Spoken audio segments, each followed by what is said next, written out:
Big boss మూడో రోజు మధ్యాహ్నం మర్యాద మనీష్, డిమాండ్ పవన్, పవన్ కళ్యాణ్ వీళ్ళైతే ముగ్గురు భోజనం చేస్తూ కనిపించారు. ఇక రాము అయితే తనుజాకి అన్నం పెట్టే ప్రయత్నం చేశాడు. కానీ నాకు ఆల్రెడీ ఫుల్ అయిపోయింది, నేను తినను అని తినలేదు. ఇక రీతు చౌదరి, ప్రియాతో నేనైతే సింగిల్గా గేమ్ ఆడడానికి వచ్చాను, గ్రూప్ గేమ్స్ అయితే ఆడను అని చెప్పేసింది. నాకైతే బెండకాయలు కొంచెం వేగినట్టు అనిపిస్తున్నాయని మనీష్ అయితే పవన్ కళ్యాణ్తో అన్నాడు. వీళ్ళు ప్రస్తుతం ఓనర్స్గా ఉన్నారు, వాళ్ళు వండుకోవడానికి లేదు, టెనెంట్స్ వీళ్ళకి వంట చేస్తున్నారు. దాంతో తనుజ మరియు భరణి వీళ్ళకి వంట చేస్తున్నారు. మాస్క్ మ్యాన్ హరీష్ కూడా వచ్చి వీళ్ళతో జాయిన్ అయ్యాడు.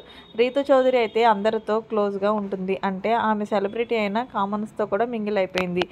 అది తన గేమ్ ప్లాన్ అయ్యి ఉండొచ్చు. రీతు కొంచెం సేపు అయ్యాక మనం డ్యాన్స్ చేద్దామని పక్కనే ఉన్న పవన్ కూడా అన్నాడు. సరే అని రీతు కూడా చెప్పింది. ఇక మర్యాద మనీష్ పవన్ కళ్యాణ్తో మరియు డిమాండ్ పవన్తో కొంచెం చూస్తేనండి, తర్వాత టాస్క్లు ఉంటాయి, హెవీ అనిపిస్తే పార్టిసిపేట్ చేయలేము అని ముందుగానే చెప్పాడు. అగ్ని పరీక్ష అప్పుడు అంతగా అనిపించలేదు, కానీ బిగ్ బాస్లోకి వచ్చాక మనీష్ అయితే చాలా చేంజ్ అయ్యాడు కదా, స్మార్ట్ అయ్యాడని డిమాండ్ పవన్ అయితే పొగిడాడు. మనీష్ కూడా నవ్వుకున్నాడు. ఇక వీళ్ళ మాటలు వింటూ పక్కనే మాస్క్ మ్యాన్ హరీష్ అయితే కూర్చున్నాడు. ఇక ఎమాన్యుయల్ అయితే బయట అందరితో కూర్చొని సరదాగా టైం స్పెండ్ చేస్తూ కామెడీ చేస్తున్నాడు. మరిన్ని బిగ్ బాస్ అప్డేట్స్ కోసం మన ఛానల్ సబ్స్క్రైబ్ చేసుకోండి. Thanks for watching. Bye, have a nice day.